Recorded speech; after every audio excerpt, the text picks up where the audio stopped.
Salut à tous, on se retrouve aujourd'hui pour l'épisode 1154 du Zap Image. On commence aujourd'hui avec l'équipe de France sera de retour en septembre prochain. Cela fait depuis novembre 2019 que les Bleus n'ont pas joué de match. Les deux premiers matchs des Bleus seront des rencontres de Ligue des Nations. Donc on ne sait toujours pas les futurs adversaires de l'équipe de France, mais ça sera le retour de la Ligue des Nations les gars pour cette année 2020. Donc déjà la Ligue des Nations les gars, il n'y aura plus 3 équipes par groupe, il y aura 4 équipes par groupe. Donc on a une petite info sur l'équipe de France, on continue avec eux. Donc nouvelle date pour les matchs des Bleus à l'Euro 2020 parce que il faut toujours dire l'Euro 2020 et non l'Euro 2021. Pourtant, cet Euro aura bien lieu en 2021. Donc le mardi 15 juin 2021, les gars, Allemagne-France, bien sûr dans le stade du Bayern Munich, énorme choc. Le samedi 19 juin 2021, le barragiste qui n'a toujours pas été désigné contre l'équipe de France à Budapest. Et le mercredi 23 juin 2021, Portugal-France, bien sûr, à Budapest. On peut même voir les horaires, donc 2 fois à 21h, une fois à 15h. Ensuite, une petite photo datant de 2006, c'était lors d'une demi-finale de Coupe du Monde entre le Portugal et l'équipe de France. Donc déjà, le Portugal s'est incliné 1-0 contre les Français. Donc la France avait atteint bien sûr cette finale 2006. On peut voir une photo de CR7 qui jouait déjà avec l'équipe du Portugal, bien sûr contre la légende Zidane. Ensuite, pour continuer avec l'entraîneur du Real Madrid, une autre photo collector, les gars, de Zidane quand il évoluait du côté de Cannes. Parce que c'est vrai que Zidane, avant de jouer par exemple à la Juventus ou même au Real Madrid, il jouait en France du côté de Cannes. Donc une petite photo collector de Zizou. Et pour finir avec lui, donc il est désormais le second entraîneur avec le plus de victoires, toutes compétitions confondues dans l'histoire du Real Madrid, à égalité avec Vicente Del Bosque. Donc toujours l'entraîneur du Real Madrid qui a obtenu le plus de victoires, les gars, c'est Miguel Munoz, 357 victoires, toutes compétitions confondues. C'est quand même exceptionnel. Et deuxième ex-aequo, donc Zidane et Vicente Del Bosque, 133 victoires pour ces deux-là. Ensuite, la LFP dévoile les nouvelles identités visuelles des championnats professionnels pour la saison 2020-2021. Donc c'est fini les gars, la Ligue 1 Conforama, le contrat se termine en juin prochain. Donc c'est fini maintenant. La Ligue 1 va s'appeler la Ligue 1 Uber Eats et la Ligue 2, donc ça sera la Ligue 2 BKT. Donc voilà les gars, c'est officiel, ça sera ça les sponsors pour les championnats français. Ensuite, une déclaration de Alexander Ceferin sur l'arrêt de la Ligue 1. Donc Alexander Ceferin les gars, c'est le président de l'UEFA. Donc il a dit c'est la décision de la Ligue française, de la Fédération française et évidemment aussi des autorités françaises. Mon opinion personnelle, c'est que la décision a été assez prématurée. Donc en gros, mais ils ont pris la décision trop rapidement d'arrêter le championnat français. Donc on voit bien que dans tous les autres championnats les gars, ça a repris, tout se passe bien actuellement. C'est que la France les gars, ça a été décidé trop rapidement et j'en suis sûr maintenant que le gouvernement regrette. Ensuite, une déclaration de Radji, ancien défenseur de l'AS Monaco. Il a dit Subasic vient de partir, c'est un monument de l'ASM. Il a le droit à quoi? Un merci sur Instagram. Beckham, il fait 6 mois au PSG, il part avec les aides d'honneur. Subasic, Girard, même moi on a eu le droit à quoi? Rien, on nous a jeté à la poubelle. Donc voilà ce que dit Radji par rapport à Subasic. C'est vrai que Subasic les gars, il en fait le contrat dans quelques jours, au 30 juin. Lui et Monaco c'est fini. N'oubliez pas que Subasic était au club depuis 2012, donc ça faisait 8 ans qu'il était au club. Et Monaco en gros, dès qu'il est parti, je dis merci sur Instagram. Ensuite, une déclaration de Théo Hernandez qui a fait une énorme saison avec l'équipe du Milan AC, donc défenseur gauche. Il a marqué beaucoup de buts Théo Hernandez, donc il a dit j'ai mûri, je veux jouer avec la France, c'est clair. Donc en gros, il veut jouer pourquoi pas l'Euro 2021 avec l'équipe de France, c'est vraiment son objectif. Ensuite, Marseille aurait fixé le prix de Bounassar à 15 millions d'euros pour qui voudrait s'attacher ses services. Donc peut-être le mieux quand même pour le défenseur français. Si on reçoit des sollicitations d'autres clubs, c'est peut-être de rester du côté de Marseille, vu que Marseille l'année prochaine ça joue la LDC. Donc après, si un club est vraiment intéressé par Bounassar, ça sera 15 millions d'euros. Ensuite, on va parler de Morgan Schneiderlin, milieu défensif français de l'équipe de Everton qui a 30 ans. Donc il devrait signer dans les prochaines heures, peut-être prochains jours, du côté de l'OGC Nice, rapporte Manu Lungen. Ensuite, une déclaration de Thomas Müller qui fait actuellement une énorme saison avec l'équipe du Bayern. Donc il a dit nous sommes obnubilés par les victoires, les titres et les records lors de chaque opposition. Rien qu'à l'entraînement, chacun d'entre nous veut la gagner.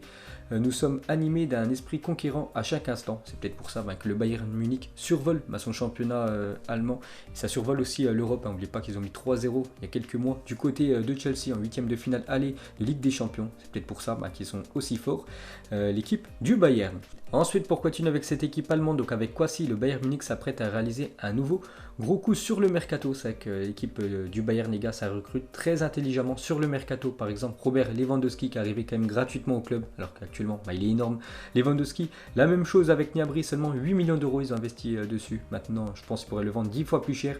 Alphonso Davids, révélation cette saison, acheté seulement 10 millions d'euros. Le jeune Canadien Kimmich, 8 millions. Goretzka, il est arrivé gratuitement et des joueurs formés. Donc Müller, et Alaba, donc ça n'a rien coûté pour l'équipe du Bayern. Ils vont faire une fois de plus un gros coup en accueillant le jeune parisien Tanguy Kouassi. Ensuite, une déclaration de Ronaldo R9, le brésilien. Il a dit le joueur que je signerai à Valladolid, donc c'est le président. Si j'avais le budget du Real Madrid, Mbappé, c'est celui qui me rappelle le plus moi lorsque j'étais joueur. Donc voilà le très bel hommage envers le jeune crack français. On continue avec R9, il a dit Vinicius Junior et Rodrigo seront des joueurs importants. Ils doivent continuer à montrer leur qualité et à gagner de la place. Ils ne sont pas des titulaires indiscutables au Real Madrid maintenant, mais ils ont la qualité et le potentiel pour l'être. Bien sûr, le Real Madrid a investi sur Junior et Rodrigo pour le futur. Mais bon, actuellement, il y a encore pas mal de grands footballeurs du côté du Real Madrid en attaque. C'est pour ça que c'est compliqué pour ces jeunes pépites brésiliennes, mais c'est vraiment des joueurs pour le futur. Ensuite, on va parler de Cristiano Ronaldo, envisage de finir en MLS à l'horizon 2022, et c'est son ancien coéquipier du côté de Manchester United qui le dit, c'est Nani, un autre joueur portugais, donc joueur de Orlando City en MLS. Nani, ancien coéquipier de CR7 à Manchester, a dévoilé quelques informations sur l'avenir de CR7. Donc l'ancien mancunien a dit, il y a quelques années, CR7 m'a dit qu'il finira probablement sa carrière aux États-Unis en MLS. Ce n'est pas décidé à 100%, mais c'est probable. Il y a une chance, voilà, que Cristiano Ronaldo, les gars, d'ici peut-être 2-3 ans, finisse sa carrière du côté des États-Unis. Et en MLS, les gars, il y a une équipe, donc l'Inter Miami. Donc le président, on sait que c'est David Beckham. Et il y a quelques mois, les gars, donc j'ai retrouvé cet article. Donc David Beckham, propriétaire de l'Inter Miami, veut s'offrir CR7. Donc voilà, peut-être le futur club, bien sûr, de Cristiano Ronaldo d'ici 2022, d'ici 2023. Pourquoi pas l'Inter Miami, cette équipe aux USA. Ensuite, on va parler du Paris Saint-Germain. Le Real Madrid aurait trouvé un accord pour prolonger le prêt d'Alphonse Areola jusqu'à la fin de la saison. Donc Liga plus Ligue des Champions, parce qu'Alphonse Areola, les gars, donc il était en prêt une saison du côté du Real Madrid. Donc du coup, vu qu'il reste encore des matchs de Liga et surtout la Ligue des Champions pour le Real Madrid, ce match retour du côté de City, donc le PSG et le Real ont trouvé un accord pour prolonger un peu son contrat. Et pour finir avec le PSG concernant les gardiens, donc a démarré des discussions avec le FC Séville pour étendre le prêt de Sergio Rico jusqu'au mois d'août. Donc pour le même motif bien sûr que Alphonse Areola avec le Real. Ensuite, une déclaration de Franck Lampard sur N'Golo Kanté. Il a dit après 105 minutes de jeu lors de la Super Coupe d'Europe, il m'a dit mes jambes sont mortes, mes jambes sont finies. Puis quelques secondes plus tard, je l'ai vu faire un sprint de 50 mètres pour récupérer le ballon. On sait que N'Golo Kanté, les gars, c'est un joueur très important, un joueur que personne parle à chaque fois. C'est vrai qu'on entend très rarement faire des déclarations, mais il est très bon. N'Golo Kanté, du côté de l'équipe de France et du côté de Chelsea. Et une info quand même sur N'Golo Kanté, donc selon la presse anglaise, Chelsea aurait décidé de placer N'Golo Kanté sur le marché des transferts. Le club espère en tirer 80 millions d'euros. On sait qu'actuellement, mais ils sont actifs quand même l'équipe de Chelsea avec la signature déjà d'Hakim Ziyech. Timo Werner, il y a quelques jours, il y a aussi Havertz qui peut arriver du côté des Blues. Donc bien sûr, il faut quand même vendre quelques joueurs. Et un joueur qui coûte très cher côté Chelsea, c'est le joueur français N'Golo Kanté, donc il pourrait quitter cette équipe anglaise. Ensuite, l'AS Monaco souhaitait il y a quelques mois 38 millions d'euros pour lâcher le défenseur allemand Benjamin Henrich. Cependant, les dirigeants monégasques seraient enclins à le céder sous forme de prêt avec option d'achat. Et le RB Leipzig est intéressé, donc peut-être qu'il va quitter la Ligue 1 et aller en Allemagne. Ensuite, les représentants d'Ansu Fati commenceraient à être irrités de ne pas avoir reçu de contrat pro pour leurs joueurs et suivraient de près l'intérêt des autres clubs. Et je sais qu'il y a un gros club en Europe, surtout en Angleterre, qui a des vues sur Ansu Fati, c'est l'équipe de Manchester United. Donc en gros, je ne savais toujours pas qu'il n'avait pas de contrat pro. Donc c'est pour ça que l'agent et les représentants d'Ansu Fati, les gars, pensent pourquoi pas à un départ. Ensuite, les gars, on va parler de Félix depuis son arrivée à l'Atlético Madrid. Donc il y a quelques jours, il a inscrit un doublé. L'attaquant portugais, n'oubliez pas quand même qu'il a coûté 126 millions d'euros. On va faire son bilan quasiment un an après son arrivée en Espagne. Donc en tout, 29 matchs, parce que c'est vrai qu'il a loupé pas mal de matchs, beaucoup de fois blessé. Félix, seulement 8 buts, c'est quand même très peu, et 3 passes D. Votre avis sur la première saison du portugais en Espagne? Je pense bien sûr qu'il faut encore qu'il s'adapte, parce que pour l'instant, 126 millions d'euros, c'est un peu une douille pour ce qu'il a amené à cette équipe de Madrid. Ensuite, on va parler de l'attaquant brésilien de City. Donc Gabriel Jesus serait la première option de l'Inter Milan pour remplacer Martinez s'il devait quitter le club, parce qu'on entend beaucoup la rumeur Martinez du côté du Barça. Donc vraiment, ça venait à se réaliser. Donc bien sûr, il faut le remplacer pour l'équipe de l'Inter. Il penserait à l'attaquant brésilien Jesus. Ensuite, une déclaration de Diego Costa sur Cristiano Ronaldo quand les deux s'affrontaient avant en Liga. Quand vous êtes un adversaire de CR7, il devient très difficile pour vous de l'aimer car c'est un briseur de rêve. Quand vous pensez être en train de gagner, il peut vous faire mal à tout moment en renversant la situation au moment où vous vous attendiez le moins. Personnellement, il m'a brisé des rêves plusieurs fois, surtout lors des finales de Ligue des Champions entre le Real et l'Atlético Madrid, mais c'est toujours délicieux et excitant de l'affronter. Donc voilà le très bel hommage de Costa envers Ronaldo. Ensuite, une mini-série de 4 épisodes de 50 minutes sur la saison 2019-2020 du RC Lens va être diffusée le 24 et 25 juin prochain sur la chaîne L'équipe. Donc on avait parlé il y a quelques semaines, donc maintenant on connaît les dates les gars. Le 24 et 25 juin prochain, il y aura une petite série de 4 épisodes sur l'aventure de Lens cette saison. En plus ça se finit très bien vu que Lens monte en L. Ensuite une déclaration de Georgina Rodriguez, donc c'est la copine de Cristiano Ronaldo. Donc elle a dit au début: j'avais honte de m'entraîner avec Cristiano, s'entraîner dans le même espace que le meilleur joueur du monde. Il s'entraîne le matin et l'après-midi. C'est vraiment un vrai athlète, c'est incroyable de voir comment il peut se concentrer et se consacrer à sa passion pour le football. Au bout d'un certain temps, ce sentiment de honte a disparu et maintenant j'aime faire de l'exercice avec lui, c'est devenu ma plus grande motivation et mon inspiration. Donc voilà la très belle déclaration de la copine de Cristiano envers le Portugais. Ensuite une déclaration de Juan Bernat, il a dit: j'ai envie de rester longtemps à Paris, j'aime la ville, le club, j'ai envie de me poser dans la durée ici, mais il va falloir que j'apprenne le français, je suis loin de le maîtriser. Donc Juan Bernat les gars, moi c'est un joueur que j'adore côté Paris Saint-Germain, c'est un joueur à chaque fois les gars, il est bon lors des matchs, c'est très rare de voir Juan Bernat passer à côté de son match, je sais même pas si c'est déjà arrivé. Et surtout, il est décisif dans les grands matchs. Par exemple, contre Dortmund, c'est lui qui avait inscrit le deuxième but pour l'équipe du PSG il y a quelques semaines. Il avait inscrit aussi des buts importants les dernières contre Naples et même, je crois, l'équipe de Liverpool en LDC. Il est toujours très bon sur son côté gauche. Donc, il veut rester longtemps au Paris Saint-Germain. Et ça, c'est une bonne nouvelle.